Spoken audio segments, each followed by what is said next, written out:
Welcome, and in this video we are going to discuss the famous 1-3-1 framework, which teaches you how to delegate to your team the right way. Because if you have a team and if they're asking you a lot of questions and you want to teach them how to actually do more work on their own and do it the right way, then this is the simplest framework that I've ever seen and used. So I think that you will find it super valuable. And if you don't know what that is, then it's this, is that you want to know what is the one problem that people are trying to solve. Because this is the most common question that you need to ask. Whenever your team is discussing something or asking you a question, you need to ask them, what problem are we solving? Because most of the time, people, as we humans, we are inefficient. We are focusing on things that don't even matter, like it's not even a problem. And we are trying to optimize something that shouldn't even exist. It's like it doesn't matter. But our perfectionistic brains just focus on that for some reason, which is a waste of time.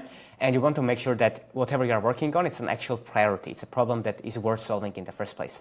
But once you are clear on what is the problem that you are trying to solve, what's the outcome that you and your team wants to get, then you ask your team to, before asking you any question, bring 3 recommendations, right? So 3 ways that they can actually solve that problem. And then you want them, not you, to give you what do they think is the one best recommended path to solve that problem. Now I'll give an example. So let's say you told your team to create a sales script, right? You have a closer manager and you are asking them to create a script or to update your script for your team. And they are coming to you and they're asking, hey, Howard, I want to do this. How can I do this? Or do you think this is good or I should do this, whatever. The first thing you need to say is, what problem are we solving? And if they can't answer it, then maybe it's not a problem. Maybe it's a closer manager that loves writing sales scripts or updating them, right? But it's not what your business needs right now.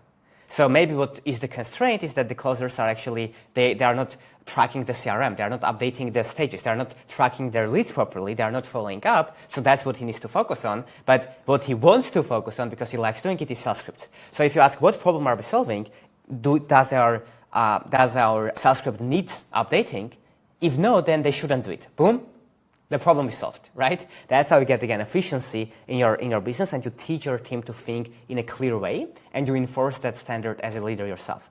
Then, let's say if it is actually a problem. Let's say it's, okay, we don't have any CRM, so we want to build a CRM, right? Let's build a CRM. Okay, cool. Then they ask you, Howard, what CRM do you think we should use? I say, I don't know.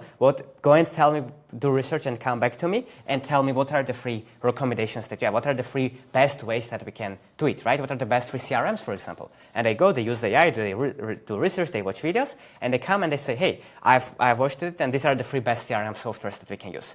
And this is the one solution that I recommend. And then all that you have to do simply is to either approve the decision, say that sounds good, or give them feedback and coach them, right? So let's say they said, okay, so this is the 3 CRMs and this is the best one. And I'll think, okay, how did you find these 3 best CRMs? And they said, oh, I actually looked at what our competition is using. I looked at this, I asked questions, I compared them. This is the best one for us. Okay, now I know they actually did research. And then when they recommend this is the best one, I want to explain them why. And if it makes sense to me, I'll say, cool, let's go with that. Or I'll say, you know what? Yeah, but this is what I would tweak, or you missed this thing. So I'll just simply give them feedback, and now they will know that, and next time they will make that decision better. But imagine how much time you save as the founder, right? For teaching them to do that homework first before they bring something to you. And also what it teaches them is they become more independent and they become more efficient, because people also don't always like just going and asking, I don't know how to do this. So this helps them and gives them permission that it's okay to know, okay, that they need to be focused on something that's actually a problem. They need to first come with 3 solutions, and they need to give you the one recommendation.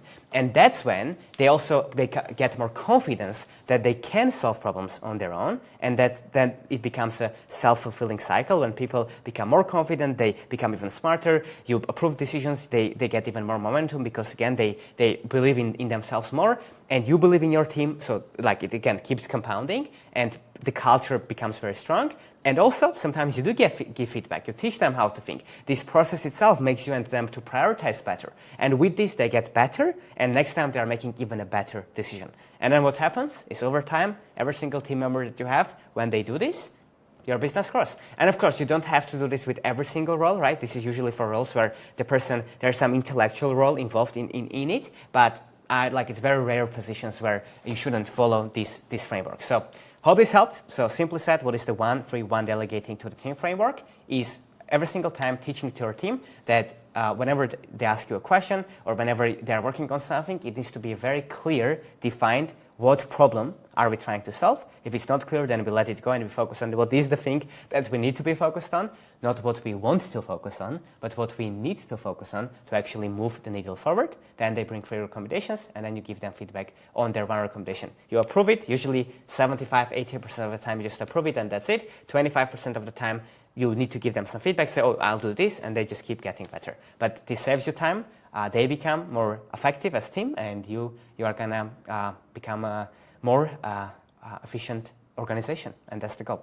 So I hope this rule helped. Again, it's called the 1-3-1 rule. There's many variations, many examples of this, but this is the simplest way to explain it. So go use it, super easy to understand. Just make sure to do this consistently to set the standards so your team actually follows it, and then you will be able to grow. Because otherwise, if you don't do this, if you jump in, then you are teaching your team to not do this. Like if you tell someone, this is the problem that we are solving, okay, but here's what you need to do. You are already teaching them that always you are going to tell them what to do.